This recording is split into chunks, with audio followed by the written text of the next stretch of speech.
Bismillahirrahmanirrahim. Assalamualaikum warahmatullahi wabarakatuh.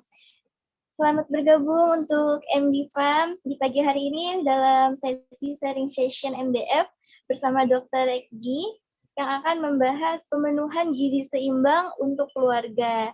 Nah, sebelum kita mulai kelasnya, untuk MD Farms boleh banget nih yang tidak berhalangan bisa dinyalakan dulu audio dan juga videonya biar kita bisa lebih interaktif lagi nanti saat di kelasnya ya.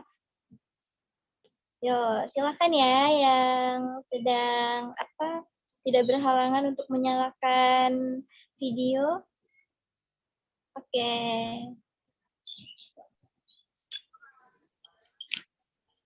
Sesuai tadi ya, kita mulai pukul 8.05, sekarang sudah pukul 8.07.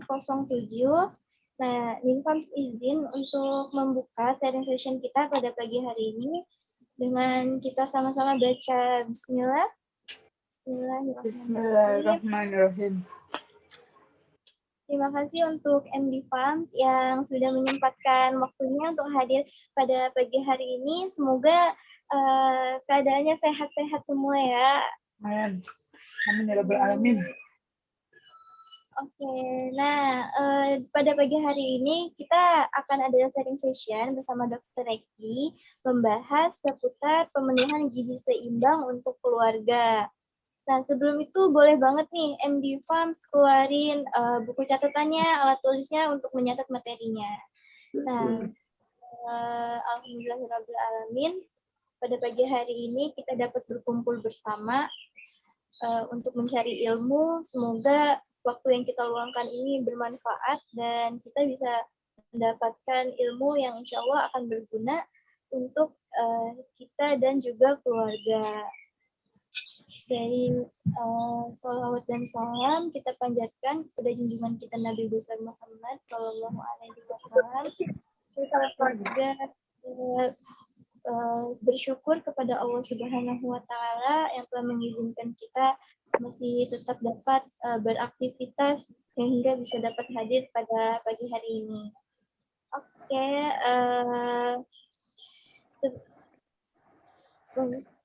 Selanjutnya, Minfams akan langsung serahkan untuk Kak Regi menyapa-nyapa MD Farms semua yang sudah hadir. Assalamualaikum warahmatullahi wabarakatuh.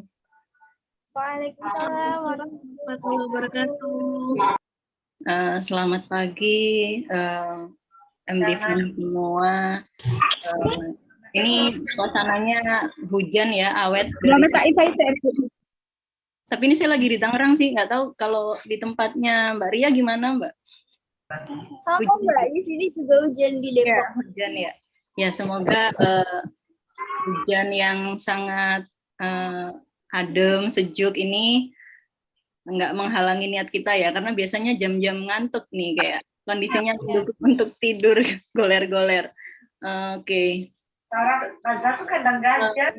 Ini karena judulnya sharing session ya, jadi saya berharap kalau seandainya teman-teman di sini ada yang ahli gizi atau sarjana kesehatan masyarakat atau memang praktisi, kemudian mungkin ada yang dokter juga, kita sharing aja. Jadi ketika ada nanti penyampaian saya yang nggak gitu dok, itu nggak up to date, yang benar kayak gini. Nah oke, itu sangat welcome ya.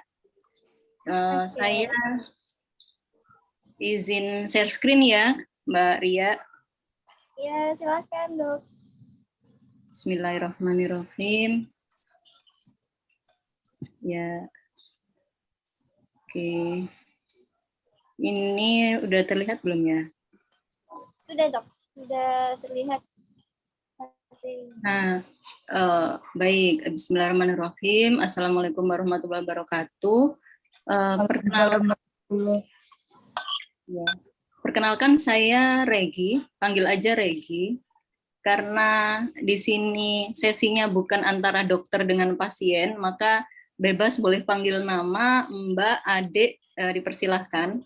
Jadi topik sharing sessionnya masih berkaitan dengan tips jitu memasak cepat, kilat, dan sehat ya. Ini adalah bagaimana sih supaya materi kita yang kemarin memasak-masak itu bisa memenuhi gizi seimbang untuk keluarga gitu. Karena yang namanya memasak tidak boleh hanya sekedar enak, tapi kita juga perlu memperhatikan sesuai nggak nih gizinya untuk keluarga gitu ya. Oke. Nah, ini sebelum kita pelajari apa seimbang itu, nah mungkin kita perlu tahu ya, kapan sih pemerintah itu kita sehat atau tidak gitu ya.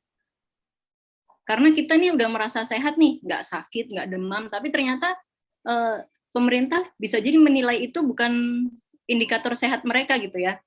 Misalnya, yang diinginkan pemerintah itu adalah keluarga ini memiliki akses menggunakan sarana air bersih.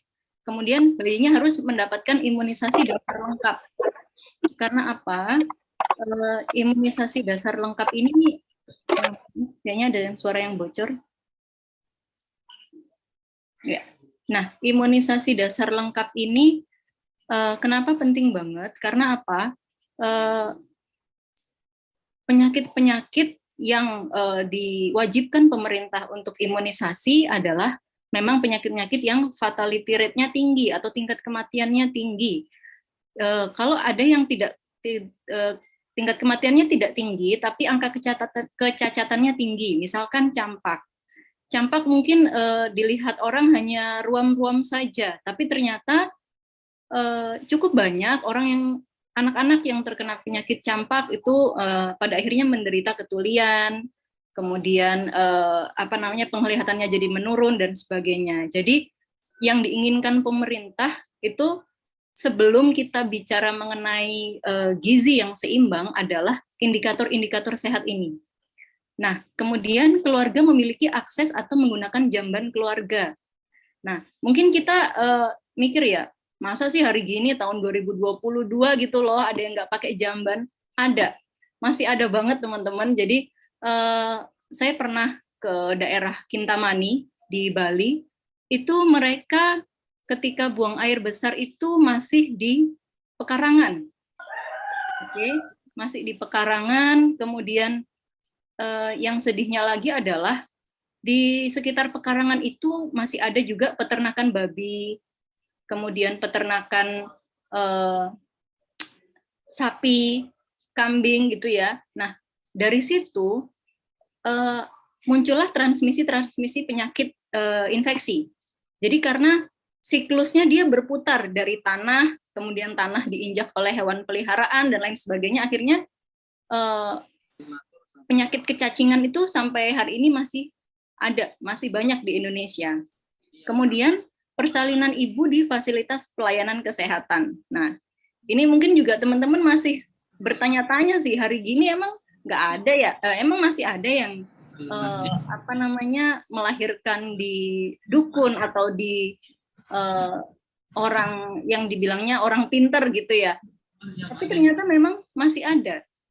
Di daerah Bogor, daerah yang agak gunung ke atas itu masih ada ibu-ibu yang bersalin dengan dukun gitu. Lalu pertumbuhan balita dipantau. Nah ini kalau ibu-ibu milenial, nih balitanya biasanya maunya dibawanya ke dokter spesialis anak, padahal tidak harus demikian. Pertumbuhan balita ini bisa kita pantau di posyandu atau kita bawa ke bidan. Nah itu tentu harganya lebih terjangkau. Kemudian bayi mendapatkan ASI eksklusif. Nah, ini sudah mutlak ya. ASI eksklusif adalah sampai bayinya berusia 6 bulan. Nah, ini nanti kita akan diskusikan lebih lanjut mengenai ASI eksklusif ini. Lalu keluarga sudah menjadi anggota JKN. Nah, ini juga nih. Jadi pemerintah itu menganggap kalau dia belum menjadi anggota JKN maka kesehatannya itu masih dikhawatirkan gitu, karena kalau seandainya sakit bagaimana ini punya nggak dia biaya gitu ya. Dan masyarakat Indonesia itu masih dibingungkan apa sih bedanya JKN, BPJS, dan Kartu Indonesia Sehat. Padahal sebenarnya itu sama aja gitu. Itu hanya nama yang diputer-puter gitu ya. Kayak misalkan badan penyelenggaranya atau lembaganya namanya BPJS. Kemudian programnya namanya JKN atau Jaminan Kesehatan Nasional, dan kartu yang digunakan adalah KIS, Kartu Indonesia Sehat. Jadi sebenarnya itu sama aja gitu. Jadi kalau misalkan keluarga itu ditanya sudah menjadi anggota JKN belum? Enggak sih, saya punyanya KIS. Lah itu berarti sama aja gitu ya. Jadi keluarga sudah menjadi anggota JKN ini adalah salah satu indikator sehat menurut pemerintah. Lalu keluarga mengikuti program KB. Ya. Selanjutnya anggota keluarga tidak ada yang merokok. Nah ini agak berat ya teman-teman, karena kalau menurut statistik itu hampir 90-an%, saya nggak tahu persisnya berapa, anak-anak yang sering mengalami batuk pilek, sesak nafas, dirawat karena bronkitis, atau flek paru-paru, dan lain sebagainya, itu karena ayahnya merokok. Lalu ketika ditanya, enggak, ayahnya nggak merokok, oh tapi ternyata omnya, atau kakeknya, atau tetangganya, dan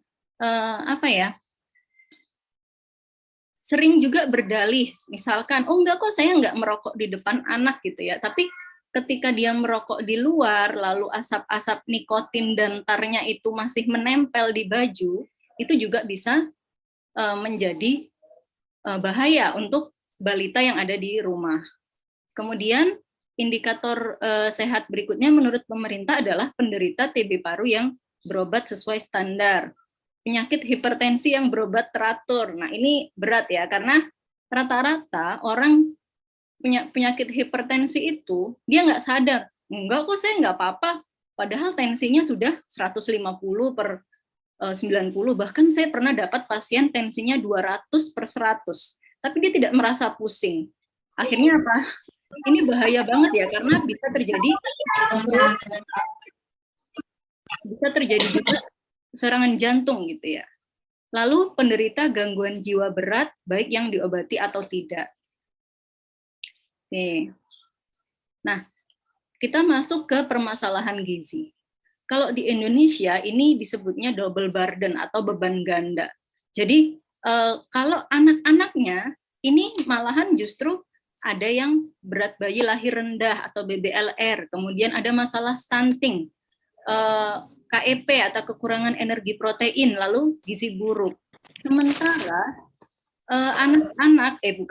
remaja yang usianya sudah di atas 18 tahun di Indonesia ini justru banyak yang overweight, kelebihan berat badan atau obesitas. Jadi ketika kita mau meningkatkan kesejahteraan anak-anak, kemudian malahan di satu sisi remaja-remajanya ini obesitas gitu. Jadi perlu kerja keras dari pemerintah untuk menanggulangi pisau bermata dua ini.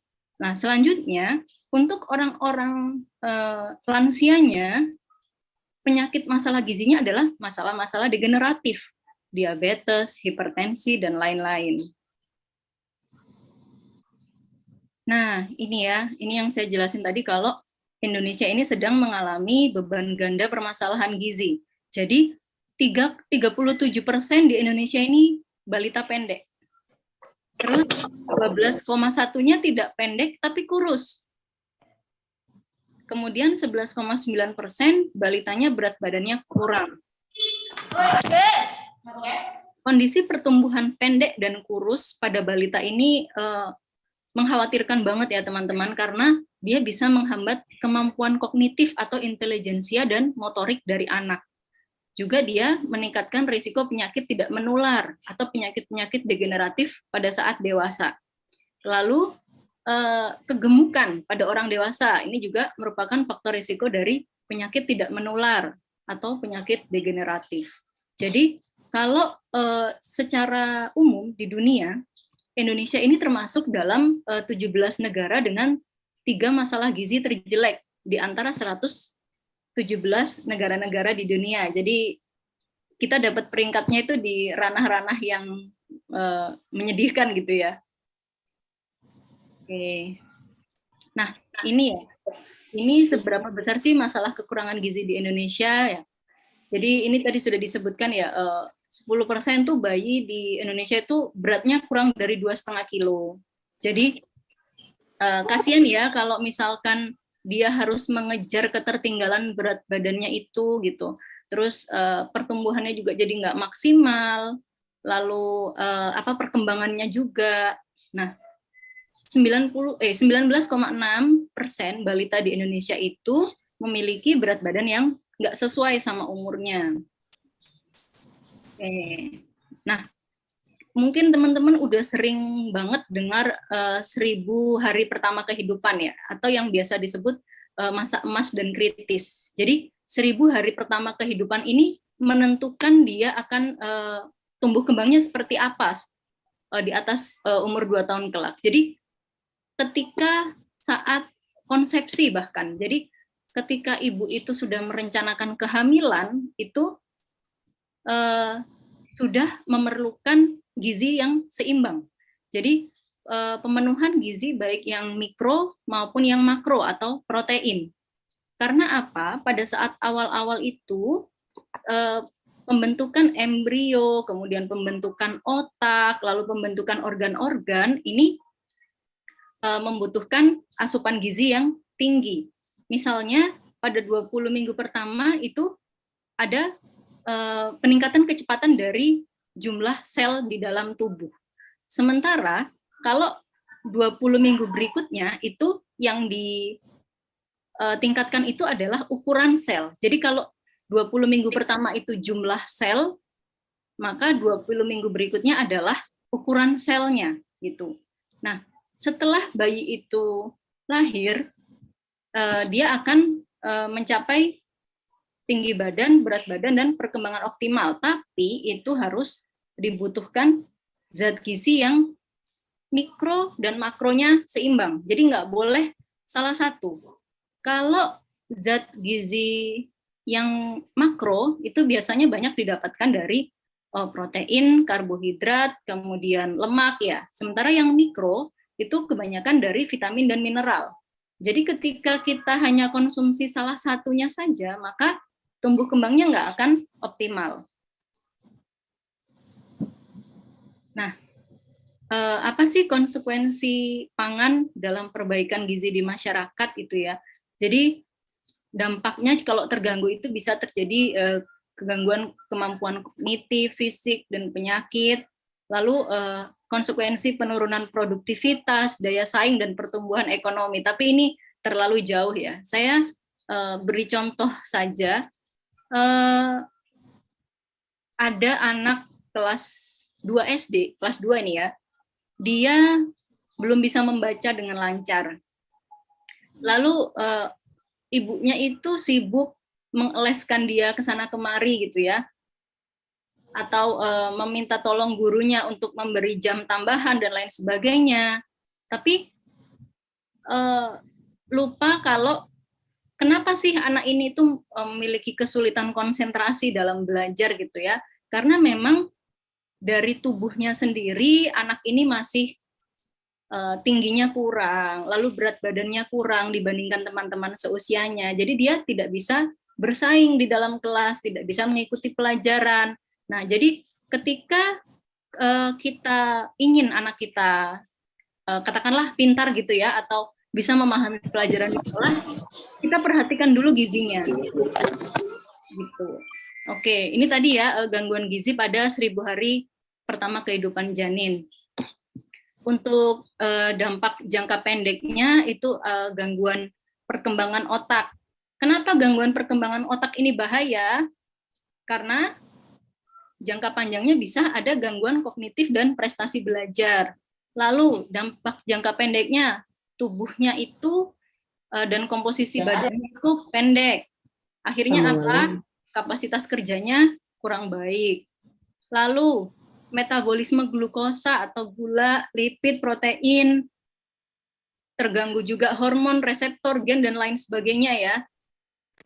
Terus kenapa sih sekarang itu kok banyak orang kena penyakit kanker gitu ya? Kalau kata nenek-nenek kita, kayaknya zaman saya dulu nggak ada yang kayak gitu-gituan. Nah, bisa jadi karena ini gizi yang tidak seimbang saat 1000 hari pertama kehidupannya.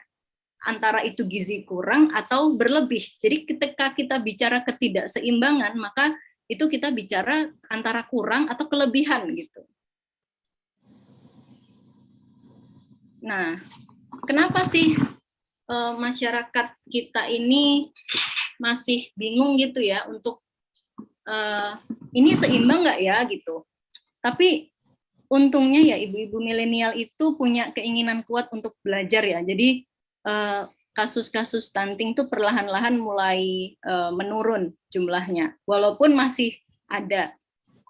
Jadi pertama ekonomi. Harga-harga pangan itu sekarang mulai meningkat ya, walaupun kabarnya nih harga minyak goreng udah mulai agak turun, tapi tetap aja lebih mahal daripada yang dulu. Jadi ketika kondisi pandemi juga ekonomi bergejolak dan lain sebagainya, jadinya ahli-ahli gizi ini banyak yang speak up gitu, banyak yang protes, ini pemerintah gimana ini, banyak angka stunting yang tadinya udah diupayakan turun karena kondisi pandemi 2 tahun, yang mana itu adalah 1000 hari pertama kehidupan seorang anak, ini mulai naik lagi gitu. Nah, karena faktor ekonomi ini. Lalu budaya dan agama.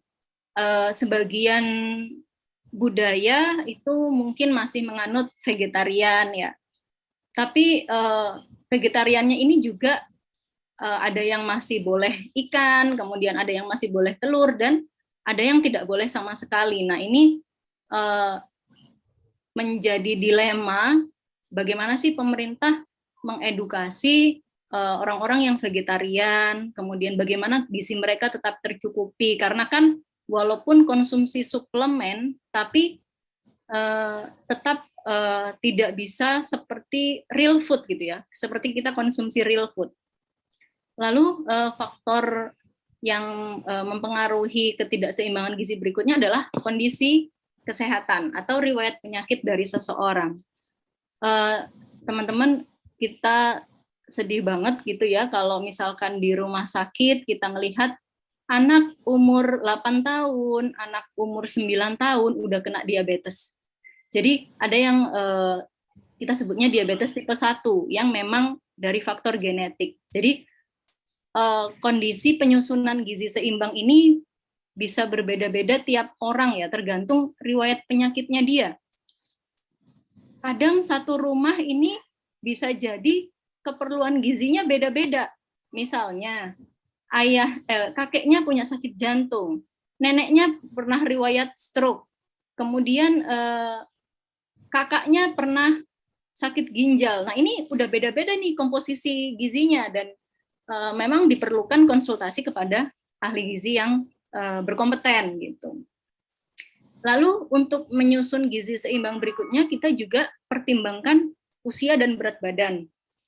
Nah, kalau usia ya anak-anak itu tentu kebutuhan gizinya berbeda dengan orang dewasa, remaja.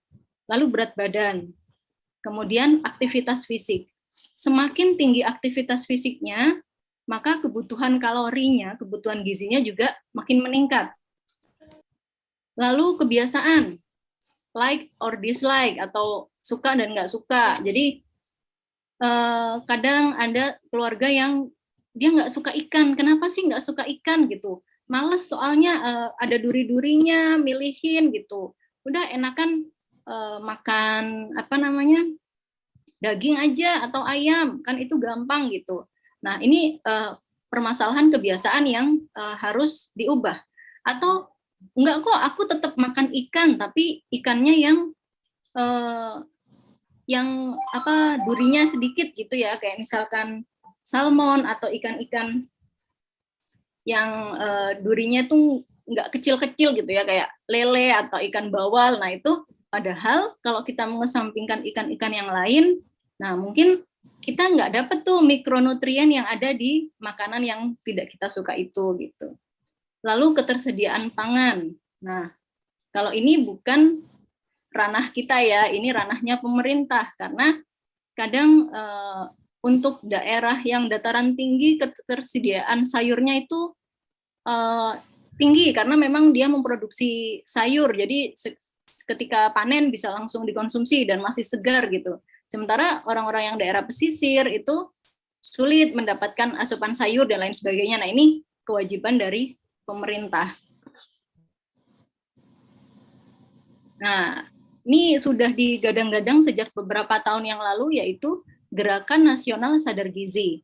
Ini merupakan upaya bersama antara pemerintah, masyarakat, melalui penggalangan, partisipasi, kepedulian untuk percepatan perbaikan gizi masyarakat, gitu ya. Karena itu tadi, Indonesia masih dalam 17 negara yang gizinya buruk, gitu. Oke. Perbaikan gizi keluarga. Ini gimana sih gitu caranya supaya kita itu memulai perbaikan gizi gitu. Karena misalnya nih ya anak kos gitu ya, anak kos pulang ke rumah gitu, terus dimasakin sama ibunya rendang dan lain sebagainya, wah perbaikan gizi nih, perbaikan gizi gitu. Nah, sebenarnya sih apa sih perbaikan gizi itu gitu kan. Nah, kalau menurut definisi ya, ini secara teori ya, jadi ini merupakan representasi kecukupan asupan gizi untuk semua anggota keluarga. Jadi tidak hanya untuk satu orang. Misalnya ini ya, kita mah orang tua nggak apa-apa deh makan nasi sama tahu doang. Yang penting anak gizinya cukup gitu. Jadi anaknya dikasih daging, tapi ibunya hanya makan sisa-sisanya. Nah, itu disebutnya bukan perbaikan gizi keluarga ya, tapi perbaikan gizi individu. Atau justru kalau orang zaman dulu itu kebalikannya. Ayahnya karena dia yang pencari nafkah, dia dapat dada ayam. Kemudian anaknya dan ibunya hanya dapat sayap atau kepala atau ceker gitu ya. Nah, ini bukan termasuk dalam perbaikan gizi keluarga. Jadi gizi keluarga itu adalah seluruhnya. Semua anggota keluarga dalam satu rumah itu harus cukup gizinya. Nah, kecukupan gizi ini menggambarkan tingkat ketersediaan pangan dalam keluarga. Karena apa? Itu tadi, kalau ketersediaan pangannya itu rendah ya, misalkan ayahnya hanya kerja serabutan, kemudian penghasilannya nggak seberapa, lalu dia hanya bisa beli beras, sayur, dan tempe gitu, misalnya. Nah, kemudian tempenya itu pun juga dibagi-bagi gitu, satu keluarga. Nah, ini udah masuk dalam ketersediaan pangan yang kurang. Karena ketersediaan pangan itu juga tergantung pada ketersediaan pangan daerah, kemudian tingkat pasaran, harga, lalu kuantitasnya, kualitasnya, jumlahnya bagaimana, bermutu nggak, beragam nggak. Karena kita nggak bisa kalau seandainya kita hanya suka ayam, pagi, siang, sore ayam terus, nggak bisa seperti itu ya teman-teman. Jadi mungkin kita bisa bikin variasi, oh aku pengennya pagi makan tempe, siang telur, kemudian malamnya ayam gitu. Jadi keragaman makanan ini yang bisa untuk pemenuhan gizi dalam keluarga. Nah, bagaimana sih kita mencukupi gizi di keluarga? Sebetulnya kalau secara simpelnya itu ada dua. Kita ikuti pedoman gizi seimbang, lalu makanan beragam, bergizi, seimbang, dan aman atau B2SA. Nah, ini sempat bergeser paradigmanya. Kalau dulu waktu saya SD itu digadang-gadang adalah 4 sehat 5 sempurna. Nah, tapi setelah saya kuliah, ini pemerintah mulai mencanangkan sesuatu yang baru, yaitu pedoman gizi seimbang atau 13 dasar pedoman gizi seimbang. Tapi bukan berarti kemudian 4 sehat 5 sempurna itu menjadi tidak berlaku ya, itu hanya ini hanya melengkapi saja yang sudah ada. Jadi gizi seimbang itu gimana sih? Nah, gizi seimbang ini susunan pangan sehari-hari yang mengandung zat gizi dalam jenis, jumlahnya sesuai kebutuhan tubuh, memperhatikan prinsip keanekaragaman pangan, aktivitas fisik, perilaku hidup bersih, memantau berat badan secara teratur dalam rangka mempertahankan berat badan normal untuk mencegah masalah gizi. Nah, saya pernah nonton sebuah film ya teman-teman. Ini ibunya itu dia ngotot banget soal gizi seimbang karena dia berusaha untuk memperhatikan aktivitas fisik anaknya, tapi anaknya ini merasa nggak adil. Jadi kakaknya 2 sekolah SMA, adiknya itu SMP. Nah, adiknya ini mau olimpiade catur gitu. Adiknya dikasih susu 2 gelas, kakak-kakaknya cuma 1 gelas karena menurut ibunya aktivitas fisik adiknya ini lebih tinggi. Nah, kemudian terjadi perseteruan. Kok adik dapat susunya 2 gelas, aku cuma 1 gelas. Nah, ini jadi agak unik juga ya cara ibu menyikapi pemenuhan gizi seimbang untuk anak-anak ini. Nanti kita bahas lebih lanjut. Nah, ini adalah manfaat atau kegunaan dari gizi seimbang. Kenapa sih kita tuh perlu gizi seimbang? Yang pertama untuk sumber tenaga. Kita bisa dapatkan ini dari karbohidrat dan lemak. Jadi lemak itu jangan diinikan ya teman-teman, jangan dimusuhi gitu ya. Karena kalau ada apa-apa, sakit apa, pasti yang disalahin lemak gitu. Jadi jangan gitu, karena lemak ini juga dia penting untuk tubuh gitu. Jadi yang namanya kolesterol itu tidak sepenuhnya jahat. Kita masih perlu kolesterol untuk kelangsungan hidup kita. Karena apa? Sel-sel tubuh kita, nih kulit kita ini, kalau kita lihat di mikroskop, lapisan terluarnya itu adalah lipid bilayer atau tersusun atas lemak gitu. Jadi kalau kita nggak konsumsi lemak sama sekali, ini juga bahaya banget untuk kelangsungan hidup kita. Lalu sumber pengatur, yaitu vitamin dan mineral. Nah, kemudian sumber pembangun atau protein. Ini yang sering disalahkaprahi oleh orang-orang yang diet gitu ya. Orang-orang yang diet. Kenapa sering disalahkaprahi? Karena apa? Pokoknya nih ya, kalau mau sehat itu makan sayur dan buah gitu. Sayur dan buah. Kalau mau diet juga sayur dan buah gitu. Padahal kalau orang sakit itu yang dibutuhkan untuk meregulasi sistem imunnya itu adalah sebetulnya paling tinggi protein. Jadi kalau misalkan orang sakit, orang diet, orang mau menaikkan berat badan, menurunkan berat badan, protein ini yang paling nggak boleh ditinggal gitu. Karena apa? Antibodi yang diproduksi oleh tubuh itu nggak bisa terbentuk kalau kita nggak makan protein sama sekali gitu. Jadi paradigma sehat ini kita bangun jangan hanya konsumsi sayur dan buah ya, tapi protein kita utamakan gitu. Nah ini dari Kementerian Kesehatan ya, tumpeng gizi seimbang panduan konsumsi sehari-hari. Yang pertama, batasi gula, garam, dan minyak. Gula 4 sendok makan, garam 1 sendok teh, minyak 5 sendok makan. Nah ini tapi kita pusing ya, gimana ini caranya kita minum konsumsi gula garam cuman sekian sendok, gimana nih kita ngaturnya gitu ya kan? Padahal ini kalau menurut saya kita nggak usah terlalu diambil pusing gitu. Yang penting kita tidak berlebihan. Contoh, ngantuk minum kopi. Terus kayaknya cuaca panas nih, mau yang seger-seger, beli minuman-minuman kekinian itu. Lalu kalau misalkan lagi dingin, kayaknya teh manis anget enak nih. Nah, itu salah satu bentuk dari berlebihan gitu kalau menurut saya. Jadi kita nggak perlu, misalkan nih kita goreng minyak gitu ya, goreng ayam gitu.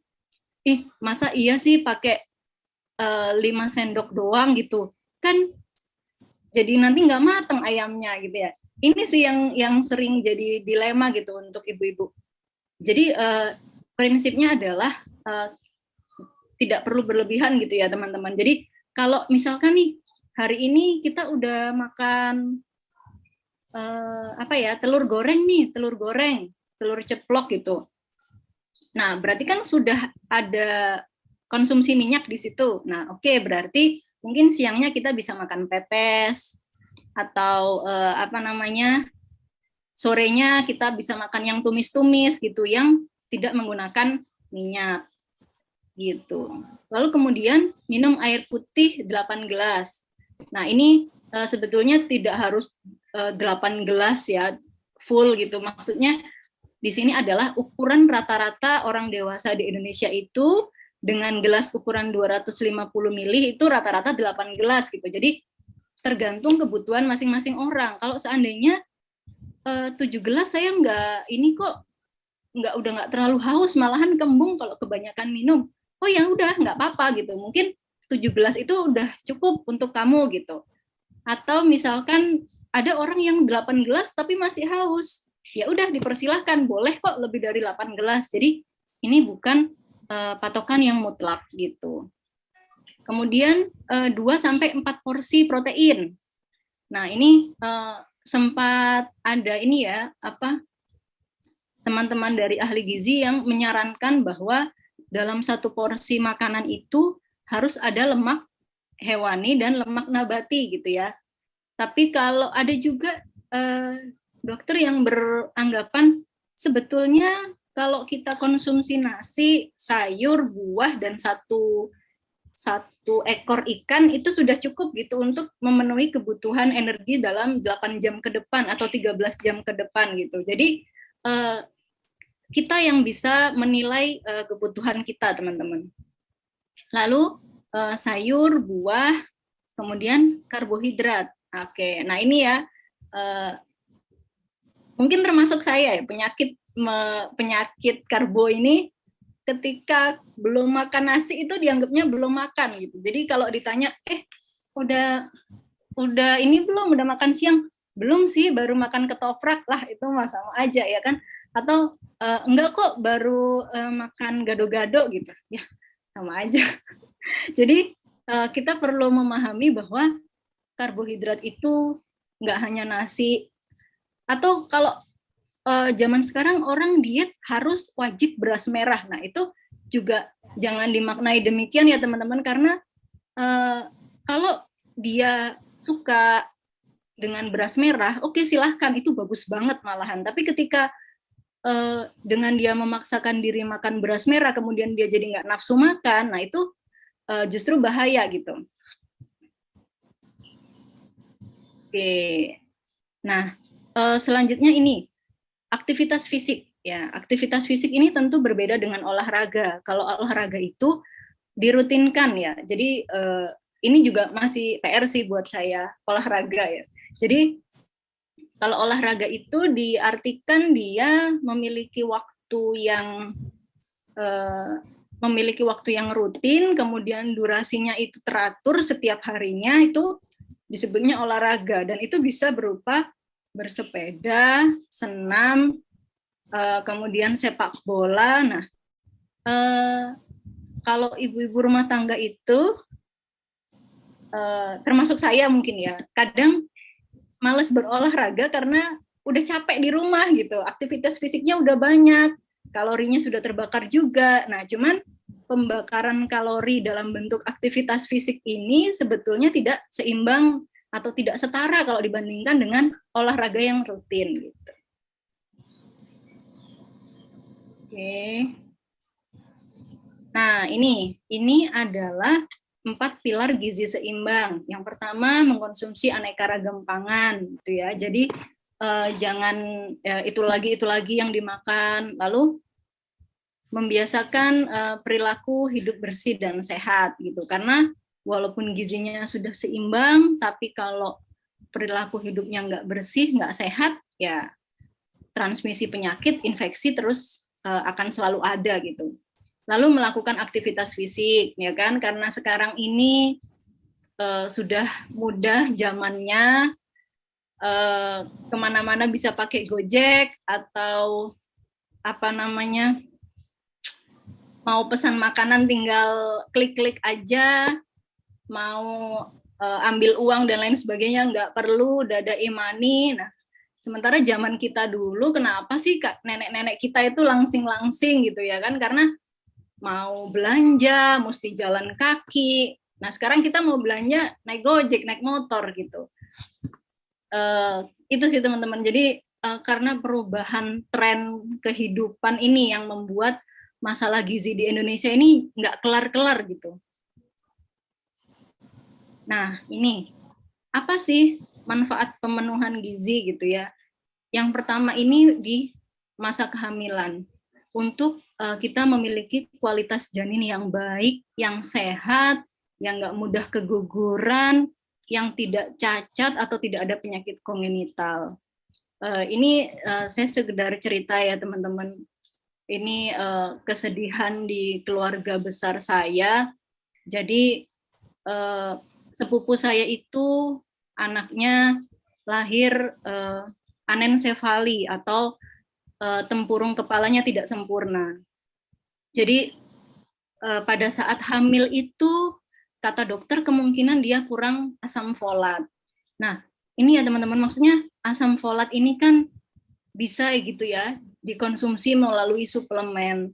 Tapi kalau dia menghindari daging, kemudian menghindari sumber-sumber asam folat yang murni, itu kan juga nggak boleh gitu ya, karena kan mungkin ciwi-ciwi zaman sekarang itu kalau hamil takut terlalu gendut atau gimana, nah takut kalau udah melahirkan nanti beratnya susah lagi balik. Nah itu sebenarnya perlu kita pikirkan nanti dulu ya, karena 3 bulan pertama itu, trimester pertama ketika pembentukan organ, itu kita mesti perhatikan betul.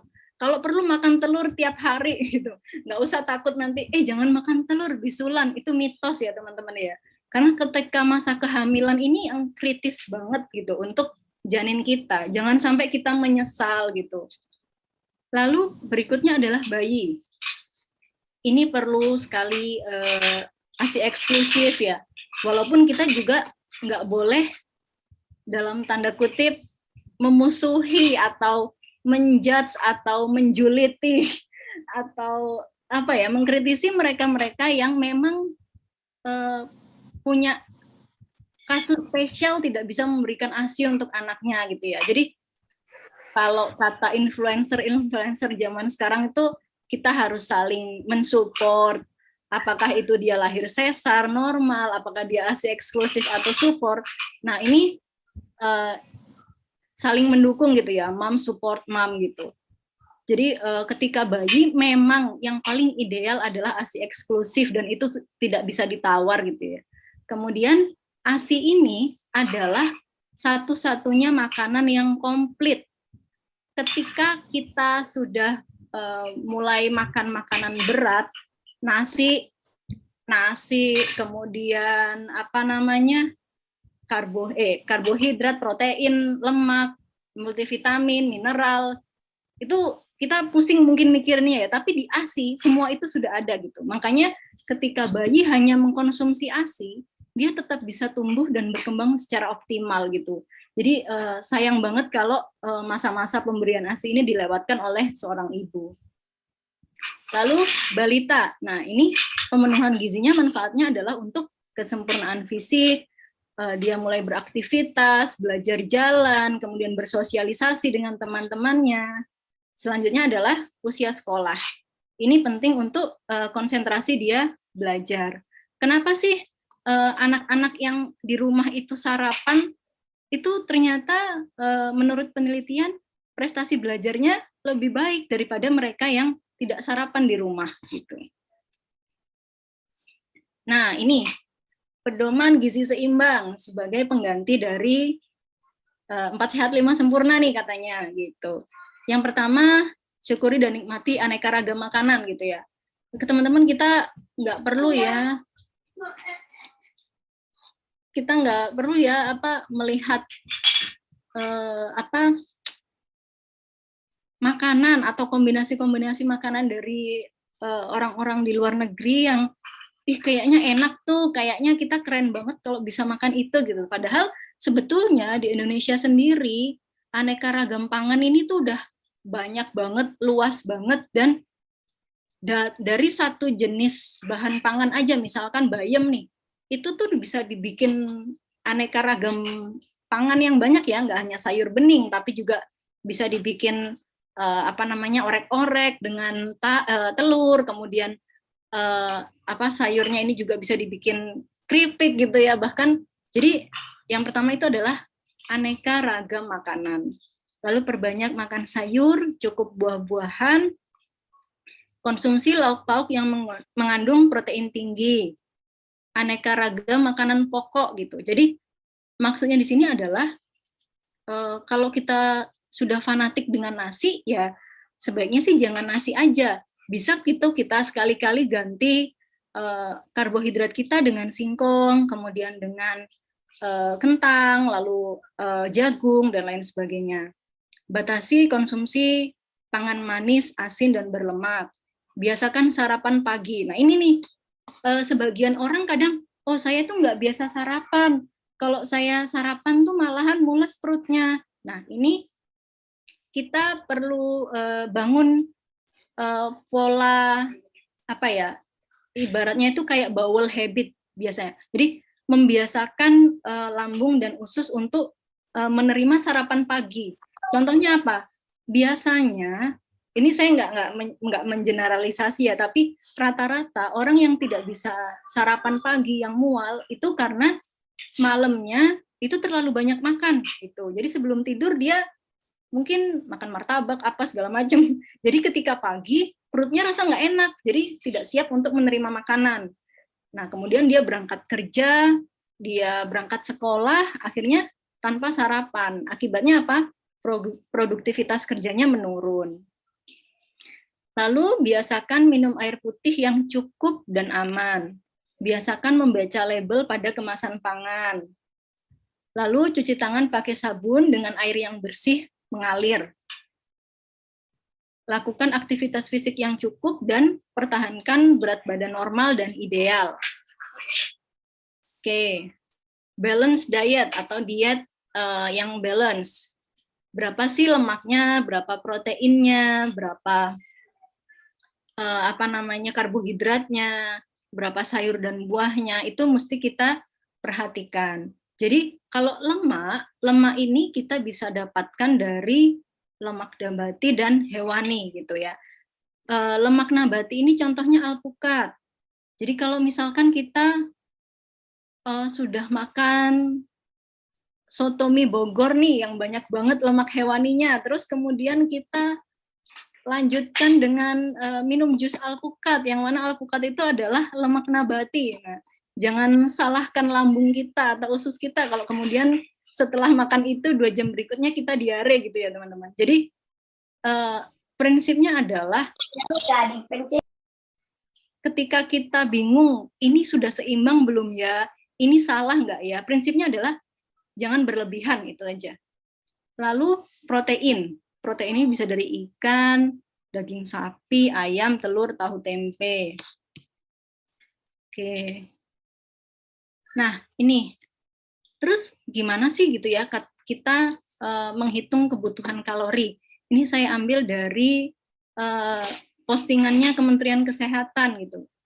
Contohnya, ibu rumah tangga usia 42 tahun, tingginya 165 cm, melakukan aktivitas sedang. Ya, aktivitas sedang ini ya, pekerjaan ibu rumah tangga itu aktivitas sedang, jadi bukan ringan, teman-teman. Nah, ini ada nih perhitungannya yang ternyata cukup rumit. Berat badan idealnya berapa sih dia? Nah, berat badan idealnya dengan tingginya yang 165 itu adalah 58,5. Kebutuhan kalorinya itu dikalikan dengan kebutuhan berat badan idealnya. Nah, kebutuhan kalorinya itu 1462. Nah, kita nih kalau ngitung-ngitung gini setiap hari mungkin juga akan pusing gitu.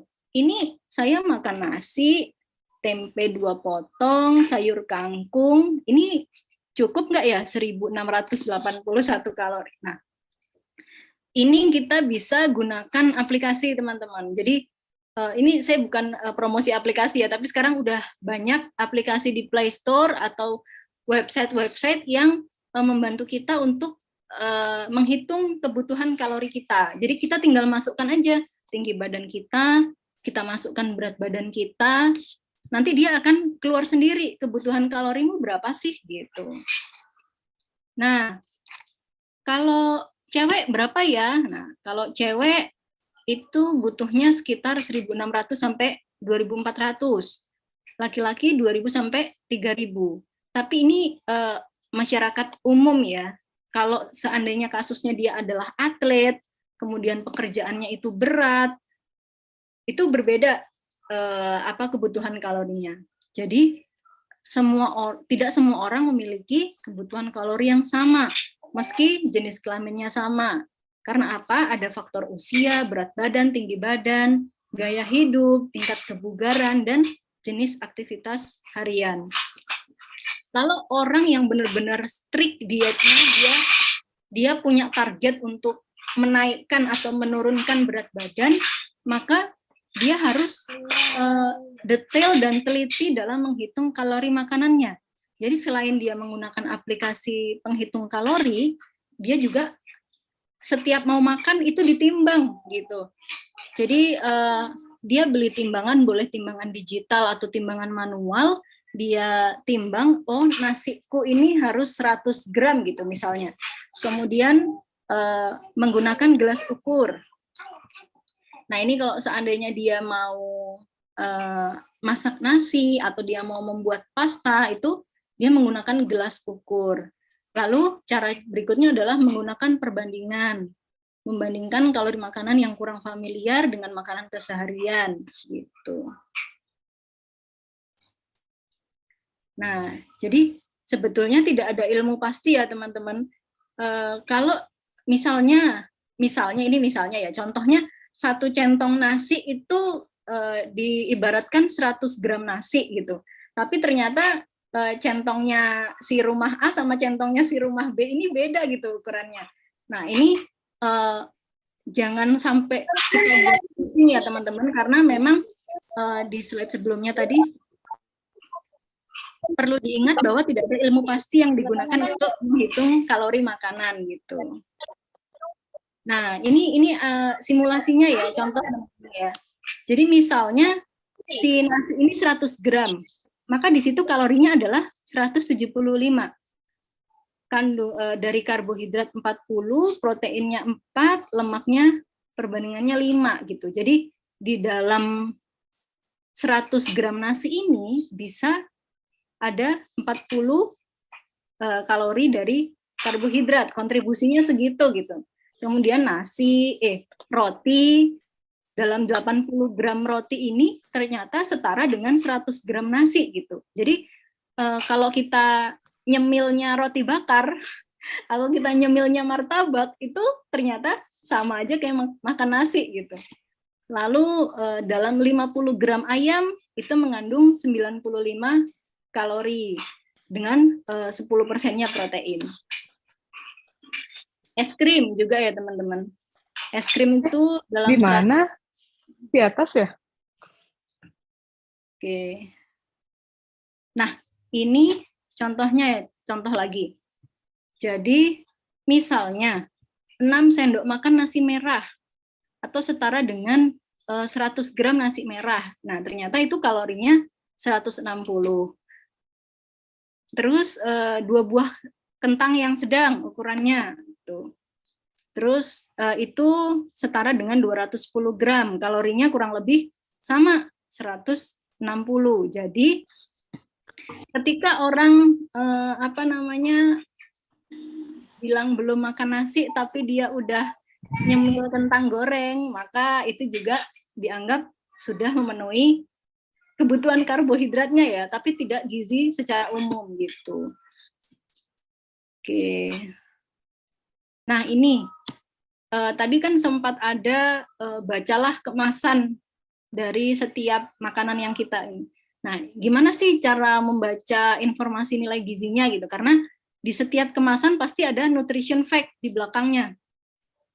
Oke, takaran sajinya berarti misalnya ciki ini ternyata 60 gram beratnya. Nah, di situ dia akan memberikan total kalori gitu, 220 kilokalori. Nah, dari sini kita bisa menghitung dari lemak total yang ada di makanan tersebut.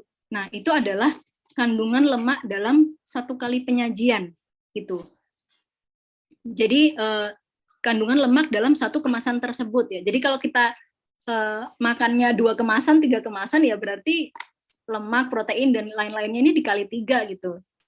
Lalu proteinnya, terus angka kecukupan gizinya. Nah, di sini dia memberikan persentase dalam 1 kali penyajian ini. Di situ ada 4% lemaknya, ada 20% proteinnya, karbohidratnya 3% dan lain sebagainya. Ya, itu saja. Mungkin kita bisa sharing-sharing. Kalau teman-teman ada yang ingin memberikan informasi yang lebih update, dipersilahkan teman-teman. Oke, alhamdulillah. Terima kasih Kak Regi sudah berbagi ilmunya nih, detail ya, dari mulai pemenuhan gizinya. Udah ada yang tanya nih Mbak Regi di kolom chat. Kita bacain ya Mbak. Oke, Boleh. Pertanyaan Mbak, ini dari Mbak Nina.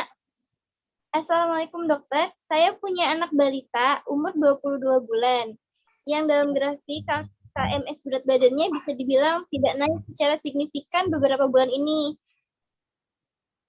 Tapi setiap bulannya saya cek grafiknya selalu berada di garis hijau, termasuk berat badan versus tingginya. Masih di garis hijau, dan saya amati di bawah grafik KMS berat badan ada tulisan naik.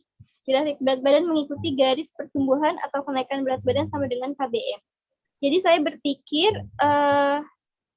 bahwa tidak apa-apa, berat badannya tidak naik banyak asal masih sesuai grafik hijau. Apakah sudah benar pemahaman saya ini dokter? Karena dengan was-was juga naiknya nggak terlalu signifikan beberapa bulan ini, apalagi kalau ada yang banding-bandingin dengan sepupu dan lumayan gundut, masih tingginya di bawah dia, dan minum sufor juga.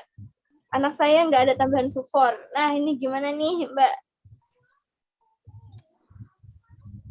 Ya, ini sempat juga saya alami ya, Mbak Nina ya.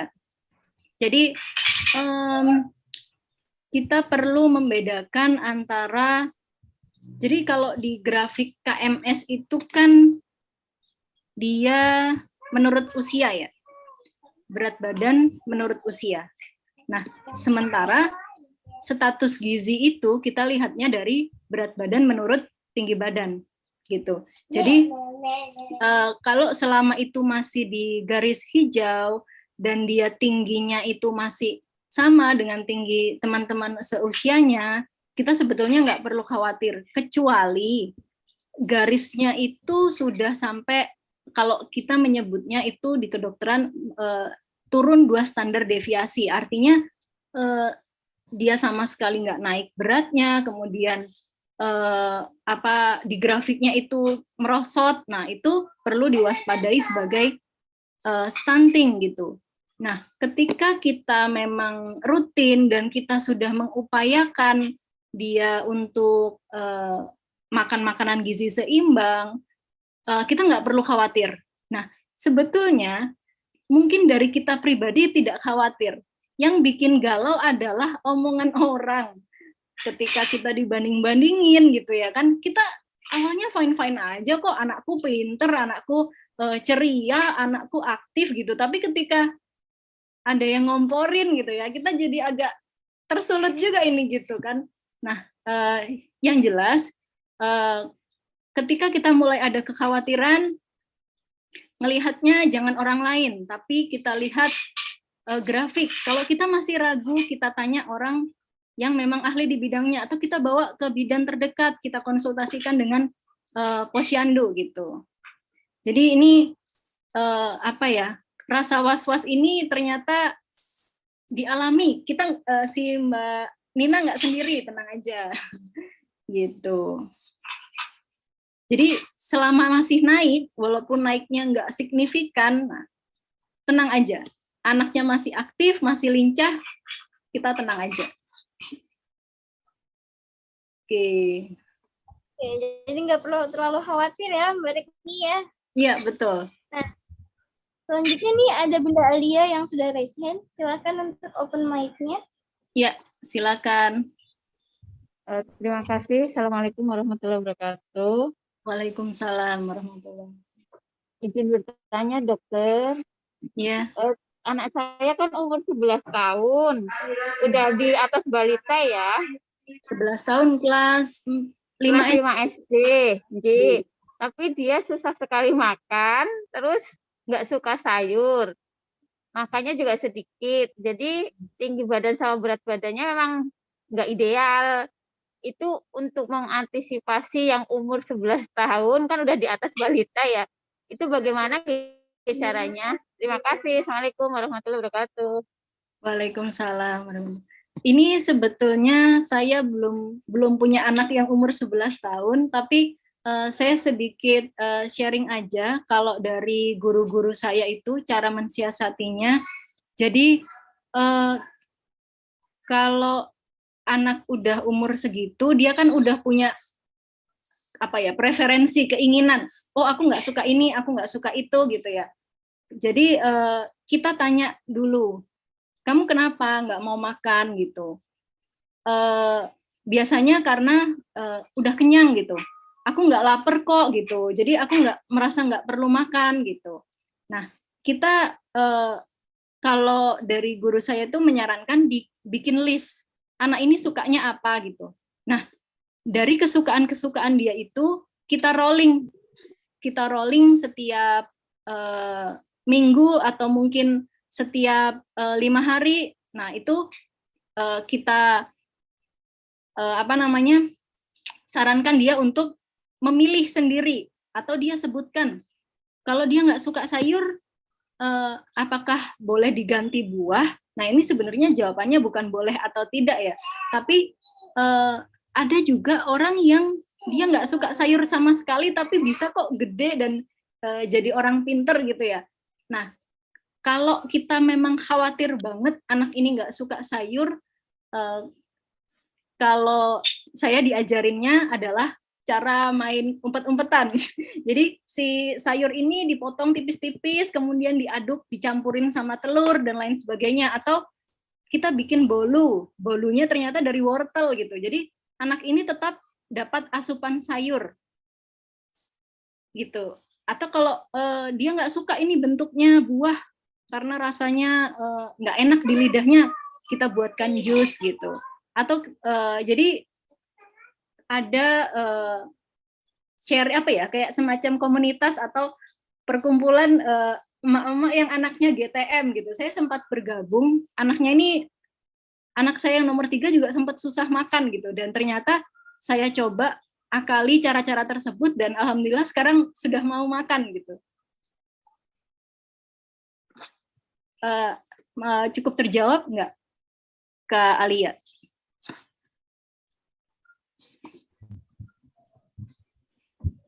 Sudah cukup terjawab, Mbak Lia?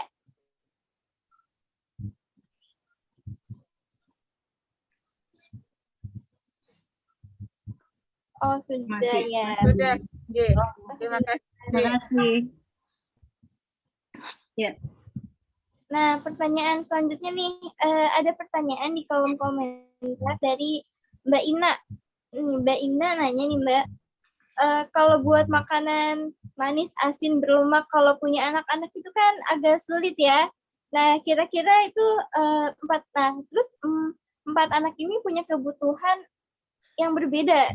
Nah, terus gimana nih? Ada cara nggak, Mbak, supaya nggak berlebihan batasannya?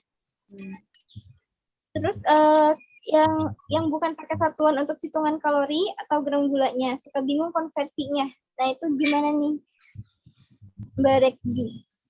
Ya. Wah, ini ya rumit juga karena anak saya juga suka itu makan yang manis-manis, makan roti pakai selai coklat, kemudian makan beng-beng, es krim dan lain sebagainya. Nah, ini kita ini aja ya teman-teman. Jadi kan kalau yang namanya makanan itu 3 kali makan berat, 2 kali snack gitu ya. Kalau saya sih biasanya, saya juga pusing ya, anak saya 3, terus kalau harus dihitung satu-satu kebutuhannya 3 kali sehari kan juga rempong gitu ya. Nah, saya biasanya kalau dia sudah, saya nggak akan ngebolehin dia makan manis kalau belum makan nasi. Jadi, Bunda aku mau, kita sebut aja ya, coklatos gitu misalkan. Bunda aku mau coklatos, nggak boleh, kamu belum makan nasi gitu. Jadi makan nasi dulu. Nah, udah makan nasi, kebutuhan dasar proteinnya sudah terpenuhi, kan dia sudah kenyang. Jadi keinginan dia untuk yang manis-manis juga berkurang. Jadi bukan hilang sama sekali. Kakak hanya boleh makan 2 jenis snack ya. Yang snack pertama itu jam 11, kemudian yang snack kedua jam 4 sore. Selebihnya nggak boleh ya gitu. Nah, itu kita batasinya caranya seperti itu gitu. Jadi saya biasanya begitu. Jadi kalau misalkan sudah makan, baru dia boleh makan snack. Saya nggak akan bolehin dia makan snack dulu kalau dia belum makan makanan berat itu. Oke, pertanyaan selanjutnya nih, Mbak Rekji. Ya. Untuk terkait diet balance itu, Mbak, itu berlaku untuk anak-anak juga nggak, Mbak? Terus di sini itu dari Mbak Dani, dia bilang itu dia lagi nerapin merintis healthy catering for kids. Nah, itu boleh dipakai nggak rasanya? Terus kalau misalkan dijadiin gram, satuan porsinya tuh gimana? Oke, nah ini bagus banget ya kalau merancang healthy catering for kids gitu ya. Karena sekarang ini banyak yang concernnya ke arah sana, makanan sehat, dan catering sehat itu juga banyak banget udah bertebaran gitu. Kalau menurut saya untuk balance diet ini bisa berlaku juga untuk anak-anak. Jadi persentasenya ini bisa berlaku untuk anak-anak. Misalnya sebelum kita mau menerima orderan catering, kita harus tanya dulu anaknya usia berapa, berat badannya berapa, tingginya berapa, lalu kita masukkan ke aplikasi. Nah, di situ akan keluar kebutuhan kalori anak tersebut. Nah, dari kebutuhan kalori itu kita rancang menunya. Misalkan nasinya 50 gram, kemudian sayurnya porsinya sekian, lalu protein nabatinya apa, protein hewaninya apa gitu. Nanti aku share ininya apa PPT-nya. Oke, terima kasih dokter. Terkait aplikasi untuk menghitung kalori, Rekji pakainya aplikasi yang apa ya? Aplikasi punyanya Kemenkes itu apa ya? Bentar. Nanti saya kabarin lagi deh ke Mbak Ria ya. Ya. Pertanyaan selanjutnya nih, Mbak Rekji, di sini ada yang anaknya itu cuma suka makan sayuran tertentu. Nah, ini kira-kira nggak apa-apa nggak? Ya, menurut saya nggak apa-apa ya daripada nggak mau sama sekali gitu. Nah, jadi untuk sayuran-sayuran yang nggak dia suka, itu kita mengenalkannya perlahan gitu. Atau bisa pakai cara yang main petak umpet itu ya. Jadi misalkan dia suka bayam tapi nggak suka sawi. Nah, ini sawinya bisa kita akalin nih, pakai apa caranya gitu. Atau kita olah menjadi bentuk makanan lain gitu. Oke, berarti boleh diakalin kayak gitu ya Kak, kalau misalkan mau kasih sayuran yang lain. Nah, selanjutnya ada pertanyaan dari dari Mbak Lela. Ya. Termasuk bumil dan Bu menyusui nggak kalau misalkan kalorinya lebih banyak itu? Oh iya. Jadi kalau menurut ahli ya, itu untuk ibu hamil dan ibu menyusui, kalorinya berat badan dia ditambah 300 gram gitu. Jadi kebutuhan kalorinya dia berapa? Taruhlah 1.200 per hari, kemudian ditambah 300 gram. Nah, itu 300 gram untuk memenuhi kebutuhan janin atau produksi ASI-nya. Oke. Pertanyaan selanjutnya dari Mbak Rita. Kalau misalkan kita udah makan roti, terus kalorinya udah setara sama sepiring nasi, tapi masih lapar, itu kenapa itu? Ya, jadi ya ini juga pernah dilema ya. Kok orang-orang Barat itu atau orang-orang Eropa makan roti doang kenyang ya? Kita makan roti itu nggak kenyang gitu. Nah, ini tuh sebenarnya karena belum terbentuk bowel habit-nya atau kebiasaan dari lambungnya. Karena lambung kita dari kecil sudah terbiasa dengan makan nasi. Jadi ketika makan roti doang, dia mengirimkan sinyal lapar gitu ke otak. Akhirnya kita merasa masih lapar. Nah, cara mensiasatinya adalah untuk mengganjal perut yang masih lapar ini, biasanya makan buah-buahan yang rendah kalori gitu. Buah-buahan yang tidak terlalu manis, misalkan buah naga. Nah, terus itu kan dia rendah kalori ya. Melon jangan yang terlalu manis, tapi itu cukup untuk menahan rasa lapar kita sampai jam makan berikutnya gitu. Oke. Berarti bisa diakalin sama buah yang nggak terlalu manis. Nah, pertanyaannya ada Mbak Medina. Assalamualaikum Bu Dokter. Waktu untuk sarapan bagusnya sampai jam berapa ya? Ada yang bilang terus apa sebaiknya sarapan itu kalau anak-anak udah mandi? Ya, sarapan. Nah, ini ada di postingannya Instagram MDF, jam-jam baik untuk makan pagi, makan siang, makan malam. Jadi kalau sarapan itu sampai jam 9 pagi, itu masih kita sebut sebagai sarapan. Antara jam 9 sampai jam 12 itu diperbolehkan kudapan atau snack gitu ya. Nah, kalau udah sarapan jangan langsung mandi. Nah, ini sepertinya mitos ya, karena nggak ada masalah, nggak ada hubungannya. Mungkin karena orang beranggapan kalau habis sarapan kan kenyang, kemudian keringetan, mandi itu nggak boleh gitu ya. Tapi itu hanya mitos gitu. Dan kalau saya justru biasanya anak-anak sarapan dulu baru mandi, karena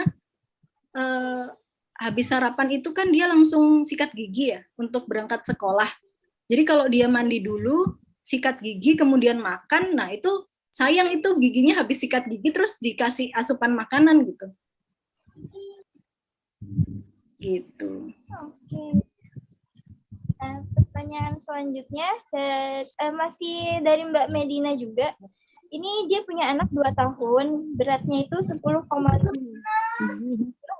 Makanan, coba beraneka ragam makanan, tapi sering BAB, semakin sering makan semakin sering BAB-nya. Tapi BAB-nya itu bukan diare. Nah, dalam sehari itu kadang suka 3 kali BAB. Oh iya. Kalau umur 2 tahun beratnya 10 kilo itu menurutnya bagus ya. Bagus. Dan dia tidak pilih-pilih makanan. Nah, ini bagus banget. Karena mungkin pada saat hamil ibunya juga tidak pilih-pilih makanan gitu. Karena memang dari penelitian menyebutkan anak ini memahami rasa yang dimakan oleh ibunya. Jadi saya mengapresiasi ini Mbak Medina karena anaknya tidak pilih-pilih makanan gitu. Dan sering BAB karena makannya sering. Nah, ini saya rasa nggak masalah ya, karena itu artinya gerak peristaltik dari ususnya dia bagus gitu. Justru bahaya kalau dia nggak bisa BAB. Ini dia banyak makan karena memang banyak BAB karena memang makannya banyak. Jadi itu menurut saya nggak masalah. Selama itu bukan diare, itu tidak perlu khawatir gitu. Jadi nggak perlu khawatir ya, Mbak. Nah, ini selanjutnya ada pertanyaan. Assalamualaikum dok, saya ingin bertanya. Kemarin saya sempat ngecek kesehatan anak-anak saya dan didapatkan status gizi buruk, tapi tidak stunting. Usia anak saya 3 tahun, berat 11,5 kilo, tingginya 97. Sudah 6 bulan tidak naik berat badan. Dan direkomendasikan untuk cek lab, hasilnya HB-nya rendah dengan angka 11,9. Tapi DSA tersebut bilang kalau masih batas normal hanya perlu booster susu. Apakah memang betul dengan berat badan yang kurang membuat HB kurang bagus? Adakah menu yang menaikkan berat badan? Oke. Ya, kalau ini kan dikatakan status gizinya buruk ya, tapi alhamdulillah tidak stunting karena stunting itu memang perawakannya yang pendek, tapi mungkin anaknya mbaknya ini memang ada hubungan antara hemoglobin atau HB dengan berat badan gitu. Jadi ketika berat badannya kurang, maka hemoglobinnya juga kurang. Nah, ini pengaruhnya dari mana? Kalau kita runut-runut adalah dari asupan gizinya. Jadi apa sih yang bikin produksi HB itu? Pertama, konsumsi zat besi. Zat besi itu bisa kita dapatkan dari daging, kemudian dari sayur-sayuran hijau, kemudian dari hati ayam, dan lain sebagainya. Jadi, tapi sayangnya nggak semua anak-anak suka ya makanan-makanan seperti itu. Nah, ini perlu kecermatan dari kita sebagai ibu untuk mensiasati agar anak konsumsi anak ini bisa terpenuhi. Nah, kalau DSA-nya bilang masih batas normal, hanya perlu booster. Oke, ini ya, apa kaitannya itu kalau misalkan kita gambarkan kurang asupan, kemudian tanda panah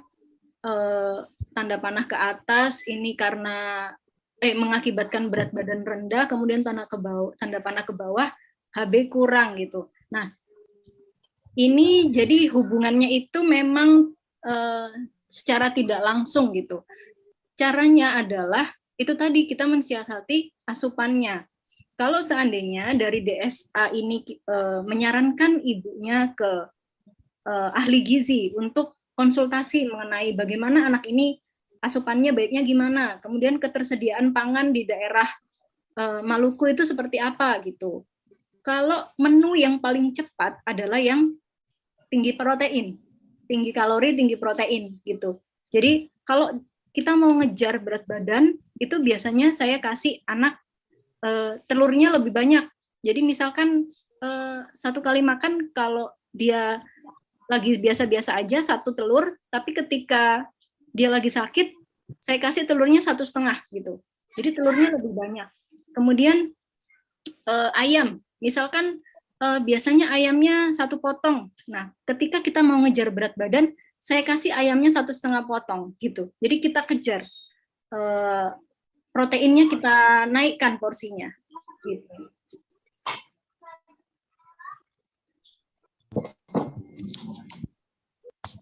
Oke, nah selanjutnya ada pertanyaan selanjutnya, tapi saya izin off cam ya, Mbak Regi. Ya, nggak apa-apa, Mbak Ria. Pertanyaan selanjutnya, ini ada dari Umu Abdillah. Assalamualaikum dokter, saya usia 32 tahun, tinggi 153 cm, sedang hamil 13 week. Kondisi masih suka mual-mual, tapi masih bisa makan makanan tertentu kayak ayam, telur, sedikit daging, susu Prenagen. Tapi porsi makan saya cuma 3 kali sehari. Berat badan belum nambah-nambah, masih 60 kilo. Gimana pemenuhan gizinya di saat mual muntah seperti ini, dok? Terima kasih. Oke, ya. Kita mesti tarik dulu ke belakang. penyebab dari mual muntah pada ibu hamil ini adalah karena vitamin B6 yang kurang. Jadi kita bisa, kalau pada saat masih mual, konsumsi vitamin B6 gitu. Lalu kita perlu juga, kalau memang sampai sama sekali tidak ada makanan yang masuk atau kita sebutnya hiperemesis gravidarum, itu harus konsultasi ke dokter, harus konsultasi ke obgyn.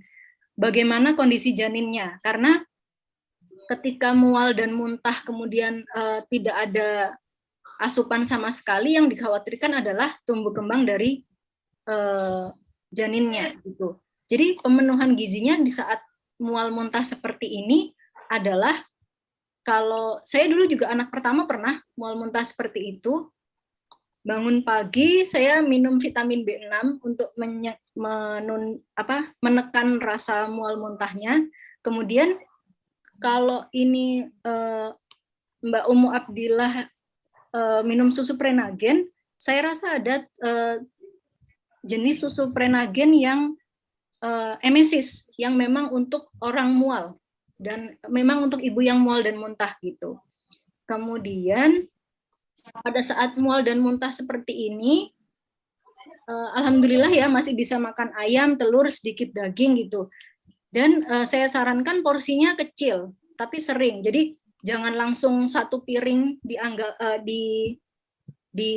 langsung dihabiskan saat itu juga, tapi kita makan dulu 3 sendok, 5 sendok, lalu kita beraktivitas 30 menit, kita baca buku, atau kita ngasuh kakaknya, atau kita boleh kalau misalkan nonton Netflix, atau kita lagi tilawah, atau kita ngejar target hafalan, dan lain sebagainya.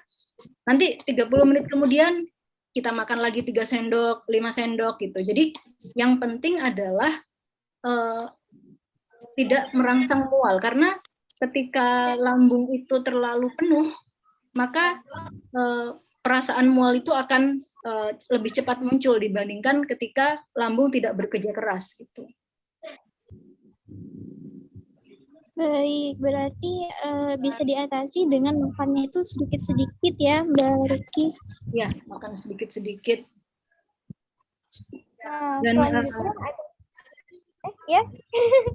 Ya, dan perlu menghindari ini sih, makanan-makanan yang merangsang mual, kayak misalnya kopi ya, kopi, kemudian makanan yang asam-asam atau yang rasanya terlalu kuat, terlalu tinggi mecinnya, lalu makanan yang aromanya menyengat seperti durian, kemudian terlalu pedas. Nah, ini makanan-makanan yang terlalu ekstrim ini bisa merangsang mual, itu sih. Oke. Berarti dikurangi makanan yang dapat merangsang mual juga ya untuk Umu Abdillah.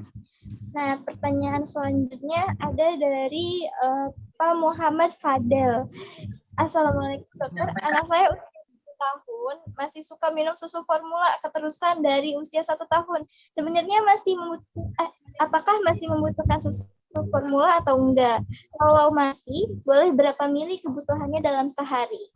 Oke, jadi kalau masih minum susu boleh ya, karena kita yang orang dewasa juga mau minum susu UHT gitu ya, itu juga masih diperbolehkan, nggak masalah. Bahkan dari dokter spesialis anak juga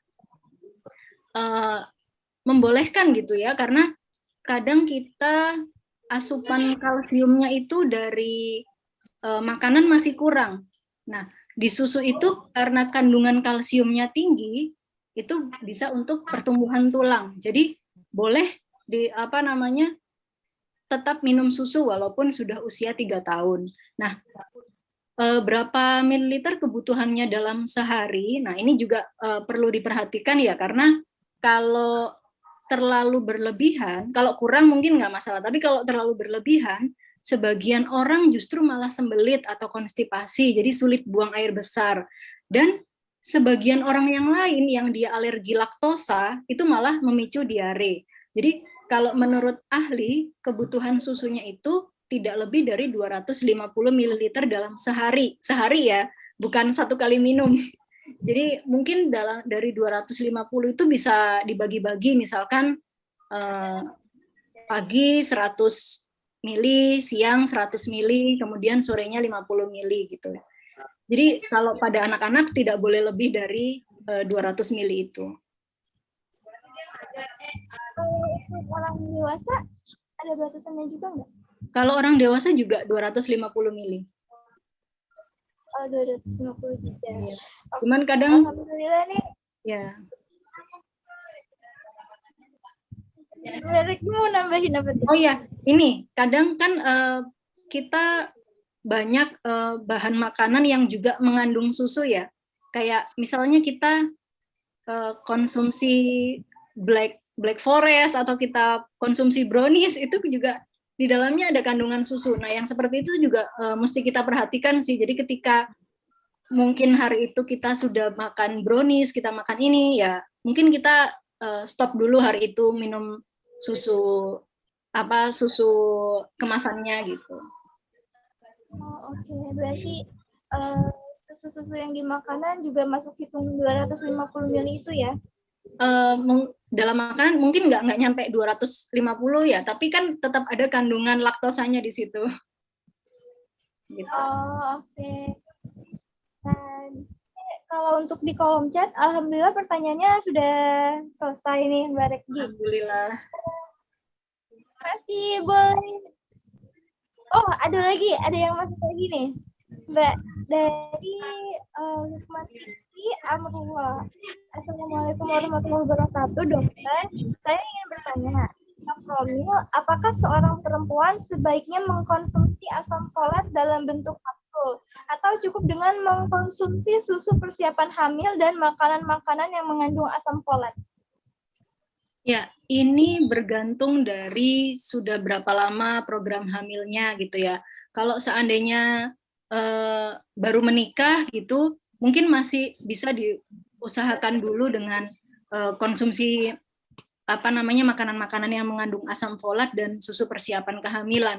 Tapi ketika sudah lebih dari 1 tahun programnya kemudian belum berhasil, saya sih menyarankan tetap konsultasi dengan OB/GYN, dengan dokter kandungan, untuk dia akan menilai apakah permasalahannya itu ada di asupan gizi kita, ataukah bagaimana kondisi rahimnya, bagaimana sel telurnya gitu. Jadi intervensinya nanti bisa tepat banget, karena ketika kita sudah konsumsi asam folat yang tinggi, baik itu dalam bentuk kapsul atau makanan atau real food, nah ketika permasalahannya bukan di situ, khawatirnya kita akan kecewa gitu. Jadi menurut saya tetap berkonsultasi ke dokter spesialis ya untuk mengenai promilnya ini. Oke, baik. Jadi perlu dikonsultasikan lagi ke dokter spesialisnya. Nah, selanjutnya ada pertanyaan dari Mbak Dinda. Jadi kalau sore sudah makan, tapi ternyata malam itu anak tidurnya agak larut dan kemungkinan sudah lapar lagi. Sebaiknya makan lagi atau susu? Gimana tuh Mbak Reki? Ya, ini sama nih kasusnya kayak anak saya. Jadi makannya jam 5:30 gitu ya, jam 5:30 sore. Terus pas itu kan main-main, lari-lari ke sana kemari, terus pas mau tidur jam 8 malam itu, aduh aku lapar lagi gitu ya. Tapi dia kalau seandainya dari pagi sampai malam itu belum minum susu, saya izinkan mereka minum susu ya. Tapi kalau ternyata susu dari pagi sudah minum susu atau siang sudah minum susu, biasanya kalau malam saya ajak, saya potongin buah. Jadi dia nyemilin buah sampai kenyang. Habis itu ya nggak kenyang banget sih, sampai dia merasa itu cukup, baru saya ajak gosok gigi lalu tidur gitu. Oke. Jadi di atasinnya kalau udah minum susu pakai buah ya Mbak? Iya, saya biasa cemilin buah. Jadi nyemil buah gitu. Yang berat, maksudnya bukan berat ya, maksudnya yang lebih cepat kenyang itu kalau anak-anak saya biasanya apel, kemudian melon gitu. Oke, bisa jadi alternatif pilihan ya untuk buah-buahannya. Nah, ini alhamdulillah di kolom chat udah nggak ada lagi pertanyaan. Kira-kira Mbak Rekdi masih mau buka pertanyaan nggak untuk yang nanya langsung? Boleh. Sampai jam berapa ini ya tadi? Sampai jam 10. Oh iya, nggak masalah. Oke, untuk yang buka, ada yang mau bertanya langsung, boleh raise hand, terus open mic-nya. Ada nggak ya kira-kira yang bertanya langsung? Boleh langsung raise hand ya, kalau ada yang mau bertanya langsung. Bisa ya dalam